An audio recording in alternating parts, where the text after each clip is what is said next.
சிவகாசியில் தனியார் கல்லூரி மாணவி தற்கொலை செய்து கொண்ட விவகாரத்தில் மாணவியை தற்கொலைக்கு தூண்டியதாக கல்லூரி முதல்வரை போலீசார் கைது செய்தனர். விருதுநகர் மாவட்டம் சிவகாசி ஆசாரி காலனியை சேர்ந்த பாண்டியராஜன் முருகேஸ்வரி தம்பதியின் மகள் சோலைராணி பாண்டியராஜன் கடந்த 15 ஆண்டுகளுக்கு முன் உயிரிழந்த நிலையில் தனியார் மருத்துவமனையில் முருகேஸ்வரி தூய்மை பணி மேற்கொண்டு அதன் மூலம் கிடைக்கும் வருவாயை வைத்து தனது மகளான சோலைராணியை சிவகாசியில் உள்ள தனியார் கல்லூரியில் படிக்க வைத்து வந்தார். மாணவி சோலைராணி 2ஆம் ஆண்டு BCA பயின்று வந்த நிலையில் கடந்த ஆண்டு இதே கல்லூரியில் பயின்ற முன்னாள் மாணவர் ஒருவரை காதலித்து வந்ததாகவும் அவருடன் இணைந்து எடுத்த புகைப்படத்தை தனது இன்ஸ்டாகிராம் பக்கத்தில் பதிவிட்டுள்ளதாகவும் கூறப்படுகிறது.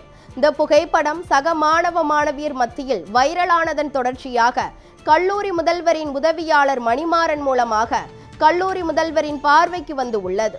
இதனையடுத்து கடந்த 20ஆம் தேதி மாணவி மற்றும் மாணவியின் தாய் முருகேஸ்வரியை நேரில் அழைத்த கல்லூரி நிர்வாகம் இருவரையும் நீண்ட நேரம் காத்திருக்க வைத்து அலைக்கழித்ததாகவும் அதன் பின்னர் கல்லூரி முதல்வர் அசோக் மாணவியை இனிமேல் இதுபோன்று நடந்து கொள்ளக்கூடாது என கண்டித்து அவரிடம் மன்னிப்பு கடிதம் பெற்றதாக கூறப்படுகிறது.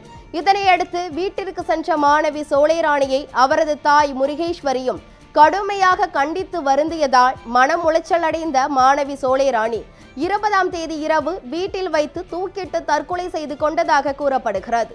இதனையடுத்து இந்த சம்பவம் தொடர்பாக சிவகாசி நகர் காவல் நிலைய போலீசார் சந்தேக மரணமாக வழக்கு பதிவு செய்து விசாரணை நடத்தி வந்தனர்.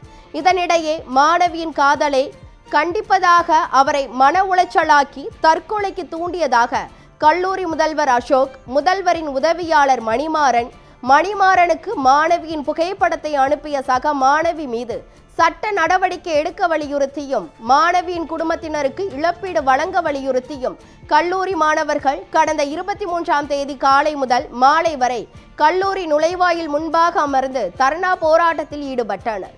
பின்னர் காவல்துறை உரிய நடவடிக்கை எடுப்பதாக உறுதியளித்ததை தொடர்ந்து போராட்டத்தை கைவிட்டனர். மேலும் மாணவர்களின் போராட்டத்தின் காரணமாக 24ஆம் தேதி கல்லூரிக்கு விடுமுறை அளிக்கப்பட்டது. அன்றைய தினம் உயர்கல்வித்துறை மதுரை மண்டல துணை இயக்குனர் கலைச்செல்வி கல்லூரியில் விசாரணை நடத்தியதை தொடர்ந்து முதல்வரின் உதவியாளர் மணிமாறனை பணியிடை நீக்கம் செய்து உத்தரவிட்டது. இச்சம்பவம் தொடர்பாக விசாரணை நடத்திய நகர் காவல் நிலைய போலீசார் மாணவியை தற்கொலைக்கு தூண்டியதாக கல்லூரி முதல்வர் அசோக் மற்றும் முதல்வரின் உதவியாளர் மணிமாறன் ஆகிய இருவர் மீதும் வழக்கு பதிவு செய்தது.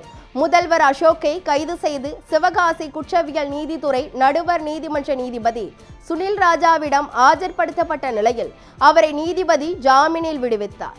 மேலும் இந்த வழக்கில் முதல்வரின் உதவியாளரான மணிமாறனை போலீசார் தேடி வருகின்றனர்.